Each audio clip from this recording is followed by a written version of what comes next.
দৈনিক সমকালের প্রধান প্রতিবেদন, জুলাই সনদ বাস্তবায়নে রাজনৈতিক সমঝোতায় গুরুত্ব সরকারের।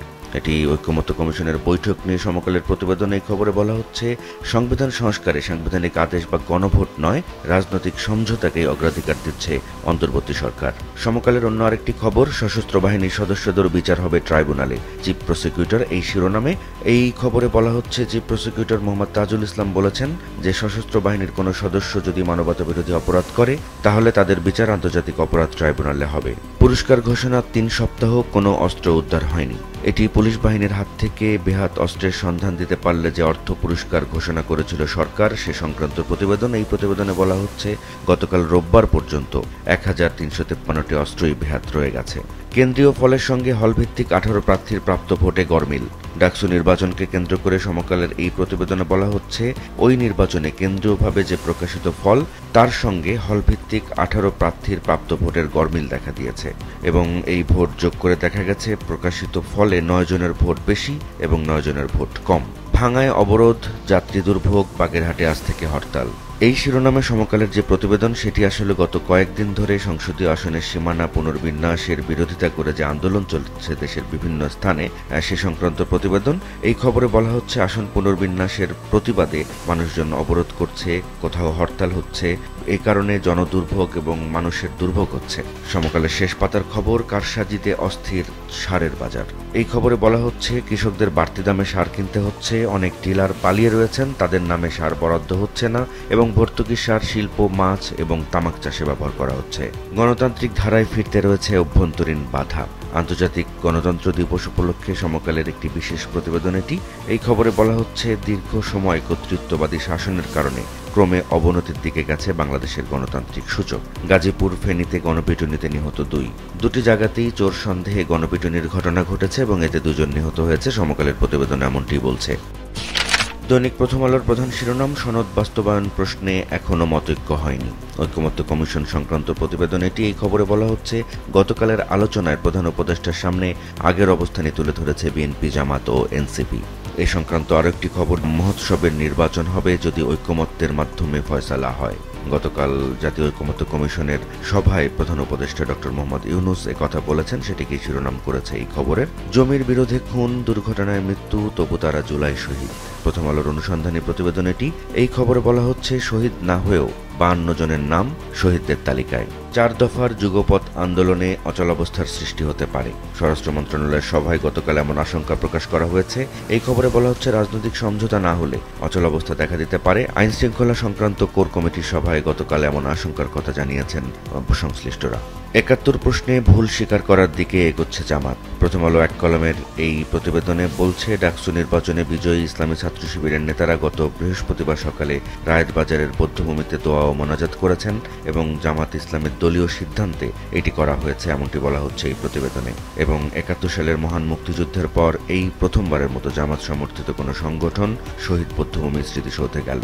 যুক্তরাষ্ট্র থেকে আমদানি বাড়ালে পাল্টা শুল্ক আরও কমতে পারে। এই শিরোনামে প্রথম আলো আরেকটি প্রতিবেদন করেছে। এটি ঢাকায় মার্কিন দলের সঙ্গে বাংলাদেশের বৈঠক হয়েছে সে সংক্রান্ত প্রতিবেদন। এই খবরে বলা হচ্ছে, যুক্তরাষ্ট্রের আরোপ করা পাল্টা শুল্কের হার এখন 20%। এ হার আরও কমানোর চেষ্টাতেই এই বৈঠক। পাকিস্তানকে উড়িয়ে দিল ভারত। এশিয়া কাপ ক্রিকেট সংক্রান্ত খবর এটি। এই খবরে বলা হচ্ছে, ভারতের বোলিংয়ের সামনে হাঁসফাঁস করতে করতে 20 ওভারের মধ্যে অল আউট না হয়েও 9 উইকেটে পাকিস্তান করে মাত্র 127 রান এবং এই রান ভারত পেরিয়ে গেছে 25 বল হাতে রেখেই মাত্র 3 উইকেট হারিয়ে। প্রথম আলো শেষ পাতার খবর, সড়ক, নৌ, রেলপথ অবরোধ। এটি আসন পুনর্বিন্যাসের প্রতিবাদে সারা দেশের বিভিন্ন জায়গায় যে প্রতিবাদ অবরোধ চলছে সে সংক্রান্ত প্রতিবেদন। এই খবরে বলা হচ্ছে, ফরিদপুরে মহাসড়ক ও রেলপথ অবরোধ করে বিক্ষোভ করা হয়। পাবনায় হরতাল চলাকালে নৌপথ অবরোধ করা হয়। অ্যানথ্রাক্সের উপসর্গ নিয়ে 2 জনের মৃত্যু। এটি রংপুরের পীরগাছা থেকে পাঠানো প্রতিবেদন। এই খবরে বলা হচ্ছে, উপজেলায় অন্তত 50 জনের আক্রান্ত হওয়ার তথ্য পাওয়া গেছে। গতকাল নমুনা সংগ্রহ করেছে আইডিসিআর। আজকের পত্রিকার প্রধান প্রতিবেদন, ঐকমত্যের চেষ্টায় কমিশন। এই খবরে বলা হচ্ছে, মতভেদ ভুলে জুলাই সনদ বাস্তবায়নে রাজনৈতিক দলগুলো একমত হবে বলে আশা করছে জাতীয় ঐকমত্য কমিশন। এর পাশাপাশি ঐকমত্য কমিশনে ডক্টর মোহাম্মদ ইউনূসের দেওয়া বক্তব্য আরেকটি প্রতিবেদনে ছাপিয়েছে আজকের পত্রিকা। শিরোনাম, সমঝোতার রাস্তা ছেড়ে যাওয়ার সুযোগ নেই, আরও ছাড় চায় ঢাকা, সময় নেবে ওয়াশিংটন। মার্কিন পাল্টা শুল্ক নিয়ে এই প্রতিবেদনে আজকের পত্রিকা বলছে, যুক্তরাষ্ট্রের বাজারে বাংলাদেশি পণ্যের পাল্টা শুল্ক 20% থেকে কমিয়ে 15-তে নামানোর চেষ্টা করছে সরকার। এ বিষয়ে গতকাল ঢাকায় একটি বৈঠক হয়েছে, সেই বৈঠক সংক্রান্ত বিস্তারিত প্রতিবেদন এটি। অন্য আরেকটি খবরে আজকের পত্রিকা বলছে, নাশকতাকারীদের বিচার করা হবে, সুশীলা। নেপাল সংকট নিয়ে আজকের পত্রিকার এই প্রতিবেদনে বলা হচ্ছে, 15 সদস্যের ছোট মন্ত্রিসভা গঠন করার পথে হাঁটছেন কার্কি। নিহতের সংখ্যা বেড়ে 72 হয়েছে, এর মধ্যে 59 জনই বিক্ষোভকারী। যাবজ্জীবন দণ্ডের মেয়াদ কমানোর চিন্তাভাবনা। আইন শৃঙ্খলা কমিটির সভা ছিল গতকাল, সেই সভাতে এমন আলোচনা হয়েছে গতকালই জানিয়েছেন স্বরাষ্ট্র উপদেষ্টা। সেই প্রতিবেদনটি আজকের পত্রিকায় শিরোনামে করেছে। এশিয়া কাপের খবরটি আজকের পত্রিকা দিয়েছে, দাপুটে ভারতের সামনে উড়ে গেল পাকিস্তান, এই শিরোনামে। পত্রিকাটির শেষ পাতার খবর, অ্যানথ্রাক্স উপসর্গ নিয়ে দুজনের মৃত্যু, আতঙ্ক। রংপুরের পীরগাছার খবর এটি। আর আরেকটি প্রতিবেদন আজকের পত্রিকা জানাচ্ছে, ট্রেন আটকে নামিয়ে দেওয়া হলো যাত্রীদের, সড়ক পথেও ভোগান্তি। এটি সংসদীয় আসনের সীমানা পুনর্বিন্যাস নিয়ে যে সংকট চলছে গত কয়েকদিন ধরে। এই খবরে বলা হচ্ছে, বাগেরহাটে জেলা প্রশাসকের কার্যালয় এবং নির্বাচন কমিশন অফিসের সামনে বিক্ষোভ হয়েছে। জনভোগান্তি সৃষ্টিকারীদের বিরুদ্ধে আইন প্রয়োগের হুঁশিয়ারি দিয়েছেন স্বরাষ্ট্র উপদেষ্টা। দৈনিক কালের কণ্ঠের প্রধান প্রতিবেদন, অনিশ্চয়তায় বিনিয়োগ বিপর্যয়। এই খবরে বলা হচ্ছে, রাজনৈতিক অস্থিরতা, অনিশ্চিত ব্যবসায়িক পরিবেশ আর অবকাঠামোগত দুর্বলতার ঘূর্ণাবর্তে থমকে দাঁড়িয়েছে অর্থনৈতিক অঞ্চলে বিনিয়োগের স্বপ্ন। মার্চ প্রান্তিকে এফডিআই দাঁড়িয়েছে মাত্র $1 লাখ, যা আগের একই সময়ের তুলনায় 93.46% কম। আর ব্যবসায়ীরা গ্যাস, বিদ্যুৎ এবং পানি নিশ্চিত করার তাগিদ দিয়েছেন। জুলাই সনদ নিয়ে দলগুলো অনড়, ঐকমত্য হয়নি।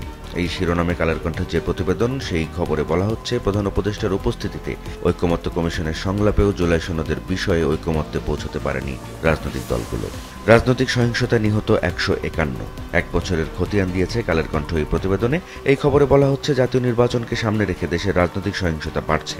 মানবাধিকার সংগঠন HRSS এর মাসিক অপরাধমূলক প্রতিবেদনের তথ্য অনুযায়ী গত 1 বছরে, অর্থাৎ 2024-এর সেপ্টেম্বর থেকে 2025 সালের অগাস্ট পর্যন্ত দেশে অন্তত 988টি রাজনৈতিক সহিংসতার ঘটনা ঘটেছে এবং এতে নিহত হয়েছে 151 জন। দৈনিক যুগান্তরের প্রধান শিরোনাম, স্বৈরাচারের পথ বন্ধ করতে হবে। এটি ঐকমত্য কমিশনের বৈঠকে প্রধান উপদেষ্টা বলেছেন, সেটিকেই শিরোনাম করেছে যুগান্তর। গতকাল এই বৈঠকে তিনি যোগ দিয়েছিলেন এবং সেখানে তার উপস্থিতিতে বিভিন্ন রাজনৈতিক দল তাদের মতামত জানিয়েছে।